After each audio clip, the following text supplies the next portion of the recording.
코 맹맹이가 돼가지고 듣기에 좀 불편할 텐데 죄송합니다. 어쨌든 제가 깨달은 말씀을 같이 나눌 수 있게 되길 바랍니다. 이제 4장부터는 예수님이 본격적으로 사역하는 예수님의 가르침과 활동들이 쭉 기술되고 있으니 조금은 다이나믹하게 느껴지리라 생각을 합니다. 예수님이 처음 가르치는 활동을 시작할 때에 제일 처음에 먼저 이제 요한으로부터 세례를 받았죠. 그 요한으로부터 받는 세례는 이제 예수님이 어떤 공적인 사역을 하기 위한 등극식이다.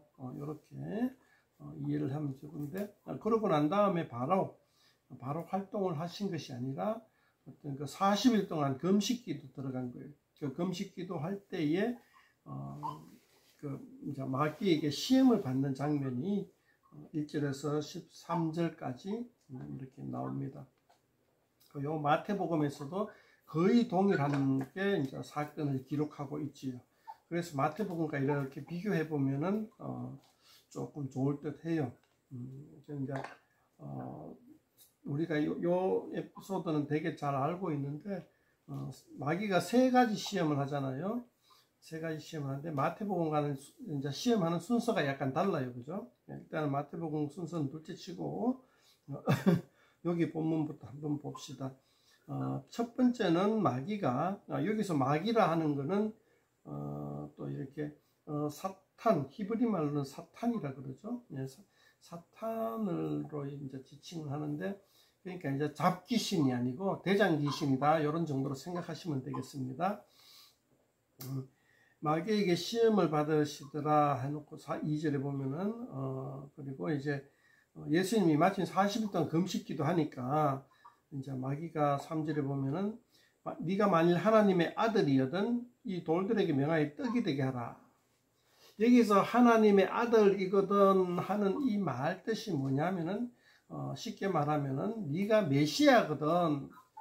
그러니까 이제 어떤 그 민족의 지도자거든. 그죠? 종교 지도자든 뭐 정치적인 지도자든 이제 이스라엘 민족의 지도자거든. 그런 뜻이죠. 네가 하나님의 아들이든 이런 뜻이죠. 오늘날 우리는 요거를 방식이기도 하지만은 여기서 이제 우리가 좀 더 본문에 쉽게 접근하자면은 이게 진짜 메시아거든 이런 뜻이에요. 그러니까 메시아라고 그리스도시거든 이야기하는 것과 네가 하나님의 아들이라고 이야기하는 것과 비슷한 그런 맥락이다 생각하시고, 근데 이 돌들에게 명하여 떡이 되게 하라 하는 이 무슨 이야기입니까? 예수님이 배가 고프니까 어떤 이적을 일으켜서 그냥 그 밥이라도 좀 먹고 이래라 뭐 이런 뜻은 아닐 거란 말이죠.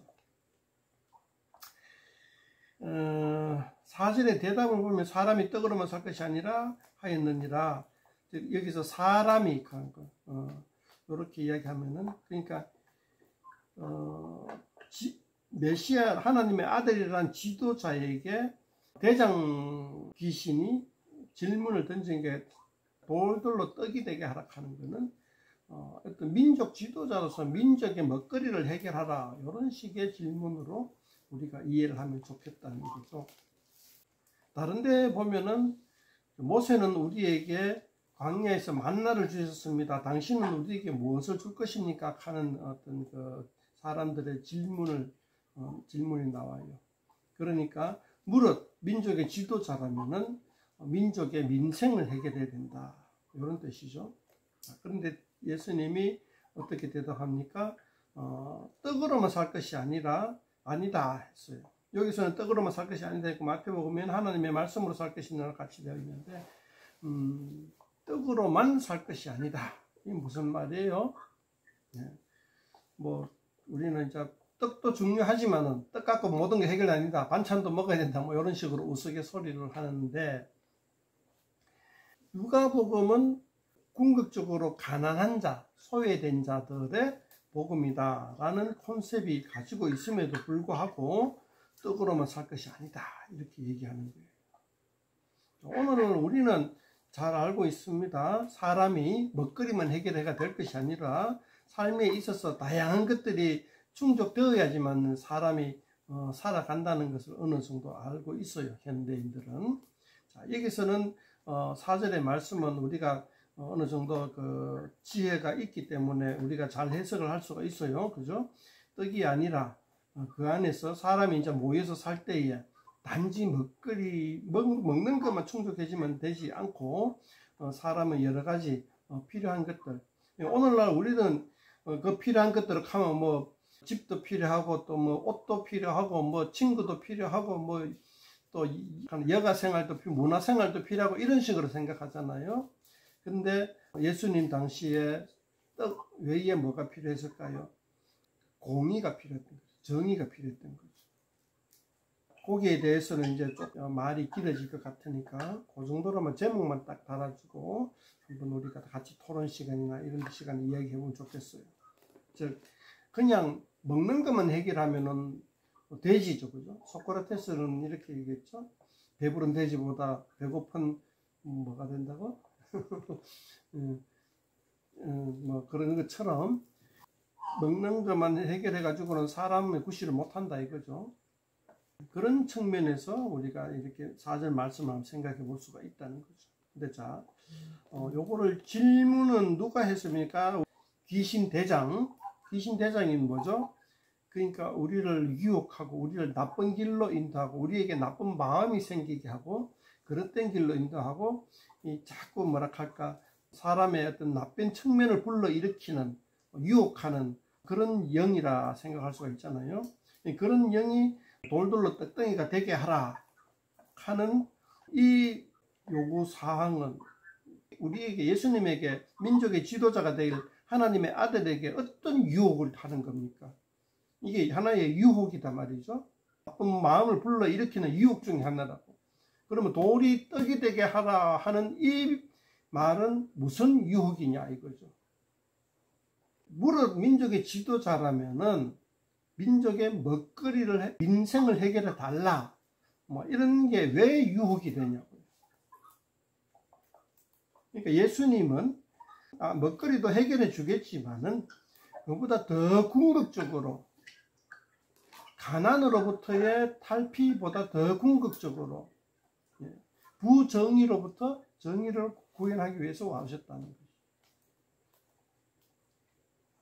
그러니까 그런 정의 따위는 둘째치고 일단은 배부른 돼지가 해결하려 하는 어떤 그런 유혹. 그렇게 하면은 민족의 지도자로 인정을 해주겠다 하는. 제가 말이 좀 어눌해지는데요. 나중에 좀 걸러서 이걸 좀 따듬어 보겠습니다만은 어쨌든 약간의 그 왜곡된 지도자의 사항을 요구하는 거예요.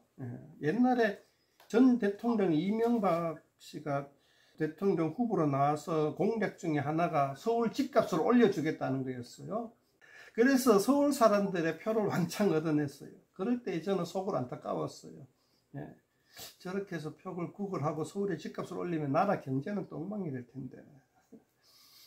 그러니까 당장 사람들의 겉으로만 살아갈 수 있는 것들을 요구하고 그 안에 있는 내면에 있는 어떤 그 진실, 정의, 뭐 공정 뭐 이런 것들에 대해서는 내팽개쳐버리는 그런 지도자상을 요구하는 것이 하나의 유혹이다. 이렇게 한번 생각을 해볼 수가 있는 거죠. 자, 이런 유혹을 하는 사람들은 누굽니까? 일반 백성들이에요. 그죠? 일반 시민들. 그러니까 대중들이라고 생각하면 되겠네요. 우리는 사단 마귀가 이러한 유혹을 하지만은 이런 유혹을 하는 주체는 누구냐 하면은 일반 대중들이다 말이죠. 군중. 그러니까 요즘으로 치면 정치인에게 표밭이란 말이죠. 표밭을 잘 가꿔라 이런 뜻인 거예요. 지도자라면은 표밭을 잘 가꿔가지고 대중들로부터 민심을 얻어야 되지 않느냐 하는 그런 정치꾼이 되라 하는 유혹이다. 이렇게 우리가 볼 수가 있다는 거죠. 자, 두 번째는 마귀가 어떤 시험을 하냐 하면은 굉장히 인상적인 건데요. 5절부터 마귀가 또 예수를 이끌고 올라가서 순식간에 천하만국을 보이며 이르되 이 모든 권위와 영광을 내가 네게 주리라. 자, 6절 하반절에 여기 우리가 좀 의미 있게 봐야 되는데요. 이것은 내게 넘겨준 것이므로 내가 원하는 자에게 주노라. 천하만국을 누구한테 넘어가 있다고요? 마귀에게 천하만국이 넘어가 있다. 이런 개념들을 그 세계관들에 대해서 이해를 잘하고 있어요. 그러니까 저 사도행전입니까? 거기 막 공중권세 잡은 자들이 나오죠. 그러니까 이런 것들이 이 세상은 마귀의 통치 아래 있다. 그것도 물론 하나님의 뜻이기도 하지만은 어쨌든 현재 이 세상을 다스리고 이 세상의 주인은 누구냐? 마귀다. 마귀 마음대로 할 수 있다는 거죠. 자, 지금 현재 세상은 로마 제국 세상, 네로 황제의 세상이에요. 그죠? 네로 황제의 세상에서 세상은 누구 것이에요? 로마의 황제 것이에요. 로마의 황제 것인데 여기서는 마귀가 다 천하만국은 내 거다 하라고 얘기해요. 그러면 이 구절은 뭐예요? 네로 황제와 마귀가 동일하게 보이는 거예요. 인식이. 데오빌로가 카미소 이런 구절을 적어놨을 때는 데오빌로가 어떤 심정이 들겠습니까? 우리나라 같으면은 이게 역심이다 이렇게 이야기하겠죠. 근데 로마 제국은 유교 사상이 없어요. 예, 공자 사상이 없어요. 그래서 이 왕권이 굉장히 신성하다는 느낌을 안 줘요. 로마 제국에서는. 물론 황제 자신은 자기를 신성하게 숭배해라라고 요구를 하지만은 일반 로마 시민들은 황제를 신성하게 여기질 않아요. 그리고 특별히 뭐 이렇게 좋아서 뭐 효율적이어서 그 세습을 하지만은 우리나라 왕조처럼 그런 세습에 대해서 굉장히 얽매이는 것도 아니에요. 그냥 탁월한 능력만 있으면 누구든지 왕을 할 수 있는 그런 로마 제국. 그러니까 우리 동양의 유교 사상과는 조금 다르다는 걸 느낌을 가지고 우리가 봐야 돼요.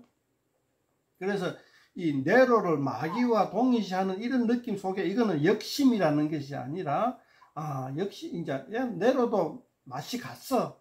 네로의 마음속에는 지금 막 귀신이 사로잡혀 있을 거야. 막. 그래서 정치를 막 엉망으로 하고 있어. 이런 느낌을 연상하게 한다. 이렇게 한번 볼 수 있다는 거죠. 그런데 그래 좋다. 이 네로의 정신세계도 잡아가지고 있는 이 사탄 마귀가 온 세상을 네로를 통해 가지고 온 세상을 휘어잡고 있는 이 세상에서 마귀에게 순종하게 마귀 너의 말을 듣겠다라고 얘기하면은 총독자리 하나는 뭐 얻어내는 게 우습다 이거죠. 사실 그 사도 바울이 나중에 그 예루살렘에서 잡혔을 때의 총독이 누구죠? 베스도입니까? 그거는 네로 황제의 엄마의 노예였죠. 그러다가 이제 네로한테 잘 보이니까 유대 총독으로 왔잖아. 노예가. 한가 집안의 여인의 몸종이 그냥 뭐 황제한테 잘 보이니까 총독으로 가는 거잖아. 그러니까 사단에게 잘 보이면은 하다못해 뭐 황제권까지도 받아낼 수가 있는 거예요.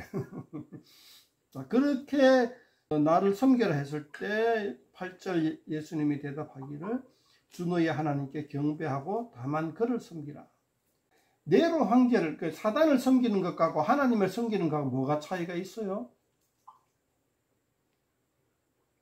어차피 그 세상의 모든 그 권한을 다 잡아 있는 귀신 대장 사단을 섬기는 거랑 이 세상의 진짜 주인인 하나님을 섬기는 거랑 뭐 어떤 차이가 있다는 거죠. 거기에 대해서 우리가 잘 알지 못하면은 참 열심히 하는데 이게 사단을 섬기는 건지 하나님을 섬기는 건지 구분이 안 가게 돼버려요. 대개 세상의 정치인들은 그렇죠. 처음에 최고 권력에 오르기 전까지는 뭐 백성을 위한다 하고 온갖 감언 이술로 다 하는데 정작 최고 권력자에 딱 올라서면은 백성을 섬기는 것이 아니라 자기 배를 섬기고 자기 권력을 섬기는 사람들이 대부분이죠. 거기에 대해서 깨어있지 아니하면은 사단을 섬기는 건지 하나님을 섬기는지 알 수가 없다. 우리는 이제 알고는 있습니다. 하나님을 섬기는 것이 무엇이고 귀신을 섬기는 것이 무엇인지 알고 있어요. 그러나 실질적으로 통치의 행위에 들어갔을 때에 우리는 그 구분을 하기가 쉽지가 않다는 거예요. 자, 일단은 이론적이나마 우리는 머릿속에는 알고 있습니다. 제가 질문 던지면 뭐 말로 대답하기는 힘들지 몰라도. 세 번째 질문이 조금 심오하다고 할까요? 예수님을 예루살렘으로 가서 성전 꼭대기에 세우고, 내가 만일 하나님의 아들이든 여기서 뛰어내리라. 기록되었을 때 하나님이 너를 위하여 그 사자 명하사 너를 지키게 하시리라. 이게 이제 다윗의 그 시에 나오는, 시편에 나오는 내용이기도 한데요. 하나님이 다윗 너를 지켜주리라. 뭐 높은 데서 뛰어내리고 뭐 이렇게 이제 시가 나옵니다.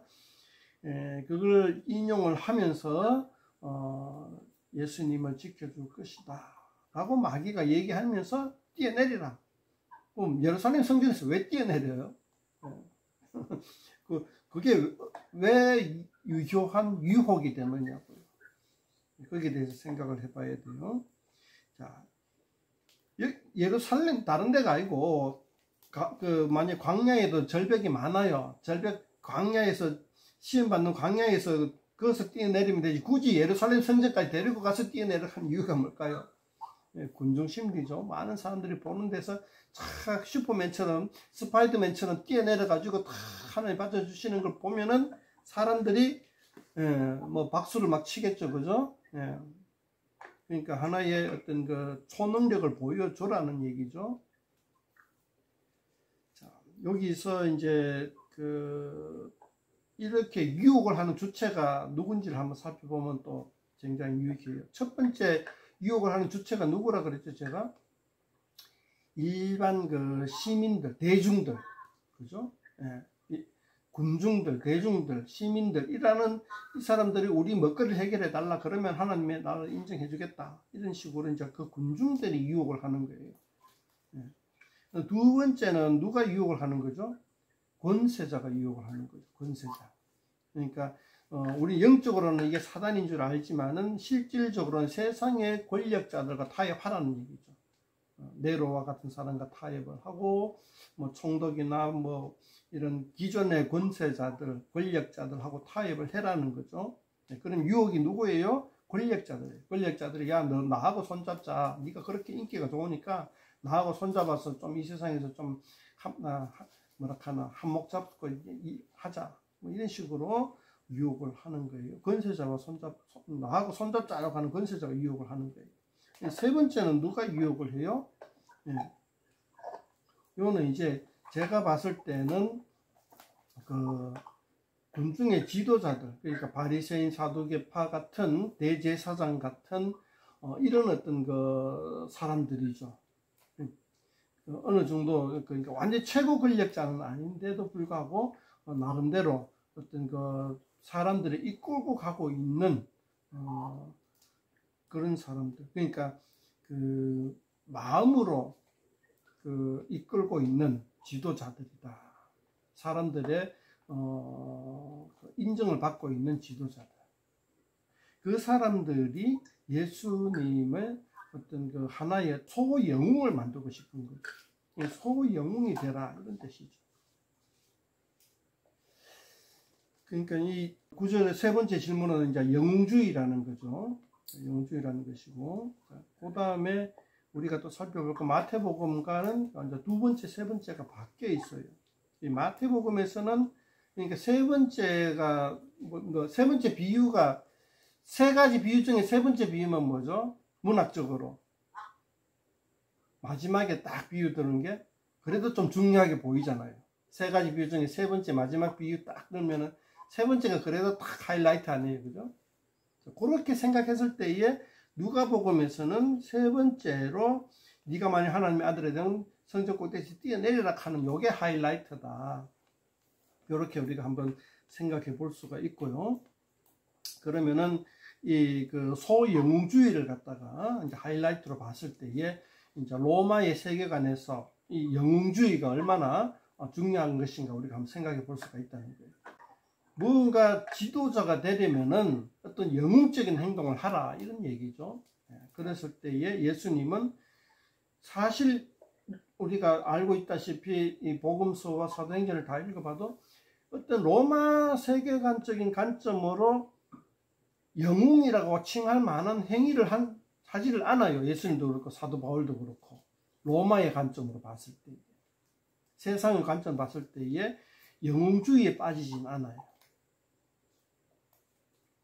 바리새인은 뭐 어귀에 서서 뭐 금식기도 한다고 뭐 덥수룩하게 하고 하는 어떤 그런 것들도 하나의 영웅주의죠, 그죠? 외식하는 것도. 예. 근데 예수님은 그런 어떤 그 영웅주의에 전혀 이제 타협하지 않는 모습들을 우리는 복음서를 통해 볼 수가 있죠. 그거를 강조하고 있다. 그걸 세 번째로 두었으면은 그거를 강조한다. 이렇게 한번 우리가 살펴볼 수 있으면 좋겠습니다. 그 다음에 14절부터는 이제 시험을 다 하고 난 다음에 갈릴리에서 회당에서 사람들을 가르치더라. 14절 15절에 보면은 갈릴리는 나사렛보다 조금 더 윗지방입니다. 나사렛은 사마리아 땅하고 경계선쯤 되죠. 네. 근데 이제 더 북쪽으로 올라갑니다. 더 북쪽으로 올라가면은 갈릴리라는 지방이 나오는데 그 갈릴리 지방은 오늘날에 한 전라도쯤 된다, 평양쯤 된다 이렇게 생각하면 좋겠습니다. 예. 그러니까 중앙에서는 인정을 받지 못하는 나름대로의 정치 군락을 이루고 있는 땅, 그러니까 야당 땅이라는 거죠. 예. 그게 이제 우리 일제시대 때는 구한말 때는 평양쯤 될 것이고 요즘 되면 한번 전라도쯤 되고 뭐 그렇습니다. 죄송합니다. 요즘 정치를 이야기해가지고. 자, 어쨌든 그런 갈릴리에 가서 예수님이 활동을 합니다. 예, 갈릴리 가서 활동을 하는데 그렇게 활동을 하다가 16절에 보면은 그 예수님의 고향 나사렛에 와서 또 활동을 합니다. 나사렛과 갈릴리는 바로 이웃입니다. 나사렛에서 활동을 하는 게 이제 결과가 시원찮다는 이야기를 해요. 그러니까 하여튼 뭐 고향 사람들이니까 예수님을 무시하는 거죠. 이제 그런 이야기들이 30절까지 나옵니다. 근데 그 30절까지 고향에서 무시당하는 이야기를 하는 내용들 중에 또 중요한 내용이 또 중간에 나오는데요. 17절 한번 봅시다. 16절부터 봐야 되겠네요. 안식일에 늘 하시던 대로 회당에 들어가서 성경을 읽으려고 서시며, 예수님이 성경을 읽으려고 섰단 말이죠. 회당에 들어가서 안식일에 회당 예배가 굉장히 잘 정착되어 있고 안정적으로 운영되고 있다는 걸 우리는 좀 생각하고 있어야 됩니다. 그것이 이제 오늘날 우리 교회의 일요일날 안식일 다음날 우리가 모여서 주일로 예배를 드리는 전통과 굉장히 연관이 있어요. 그래서 이제 토요일날 안식일날 회당에 들어가서 이제 유대인들은 하나님께 예배를 드립니다. 그 예배를 드릴 때에 회당에 보관되어 있는 커다란 성경책, 구약 성경책이죠. 가져와 가지고 누군가가 랍비가 와서 읽습니다. 근데 이게 히브리어로 되어 있어요. 히브리는 거의 사어에 가까워요. 사어, 죽어있는 언어. 그래서 히브리어를 읽을 수 있는 사람을 찾기도 쉽지가 않아요. 아마 예수님은 히브리어를 읽을 수 있었던 것으로 보여요. 그래서 랍비의 수준의 사람들이 인정을 한단 말이죠. 최소한. 그래서 예수님이 성경을 읽은데 이사야 글을 읽어요. 근데 이 이사야서는 이 복음서에서 신약 성경에서 굉장히 제일 많이 인용되는 책 중에 하나예요. 그 이사야서를 읽는데 이사야서 이제 그 61장을 좀 18절에 보면 내용이 나오는데 실제 이사야 61장 그 1절에서 인용했다고 하는데 사실 비교해 보면은 상당히 그 압축적으로 적어놨고 약간 그 비틀어서 적어놨어요. 비틀어서 적었는데 그대로 적은 것이 아니고 18절 한번 봅시다. 주의 성령이 내게 임하셨으니 이는 가난한 자에게 복음을 전하게 하시려고 내게 기름을 부으사 나를 보내서 포로된 자에게 자를 넘은 자에게 다시 복음을 전파하여 눌린 자를 자유롭게 하고 이렇게 나와요. 여기서 강조가 내가 크게 읽은 구절 4개, 이사야 61편 읽어보면 4개라는 말이 이렇게 강조하지는 않아요. 그러니까 이렇게 이야기하면서 예수님이 오늘날 너희에게 임하였다 하는 걸 말씀 듣는 거 보면은 이 이사야 61장에 예언되어 있던 내용이 예수님을 통하여서 실현되었다라고 지금 예수님은 이야기를 하는 거예요. 그리고 약간 다른 쪽에서 인용을 했는데 주의 은혜의 해를 전파하게 하려 하심이라. 19절이죠. 주의 은혜의 해는 그겁니다. 50년마다 찾아오는 희년. 그러니까 이제 7년마다 안식년이라 그래요. 7년마다 안식년에는 아브라함의 자손들 중에 종이 된 자는 풀어줘요. 근데 50년째에는 아브라함의 자손뿐만 아니라 이스라엘 민족뿐만 아니라 그들 사이에 있던 이방인들도 자유롭게 해줘 버려요. 그러니까 이제 포로된 자에게 그 자유를 가는 게 그 말이죠. 완전한 자유를 이야기하는 거예요. 그리고 50년째는 토지가 원래 소유주에게 돌아가 버려요. 무상으로. 그러니까 아무리 토지 거래를 해도 50년째는 사회적으로 리셋이 된단 말이죠. 토지도 다 똑같이 분배가 돼요. 건국 초기처럼. 그러니까 우리나라 이승만 때 그거 했죠. 농지 개혁을 했잖아요. 그래서 농지가 다 자경농으로 다 돼버렸잖아요. 그것보다 더한 사회적 리셋을 해버려요. 50년 때는. 그 희년 때이죠. 그리고 종이 되었던 사람들 다 자유인이 돼버려요. 이스라엘 민족 안에서는, 그 땅 안에서는. 자, 그걸 갖다가 주의 은혜의 해라고 해요. 주의 은혜의 해를 전파하게 하십니다. 그러니까 실제로 희년을 선포하는 것이 아니라 희년이 선포된 해와 같은 세상이 되게 한다, 이런 뜻이죠. 예수님이 와서 그런 세상이 되게 하겠다는 이야기죠. 굉장한 놀라운 이야기인 거예요. 근데 실상 사람들이 이거를 은혜의 해를 앙망하고 있기는 했었어요. 그러니까 메시아가 오면은 희년이 될 것이다라고 이야기를 해요. 근데 공허하게 이야기하고 실제 설마 진짜 그래 될까 하는 어떤 약간의 미심쩍으면서도 기대하는 그런 거겠죠.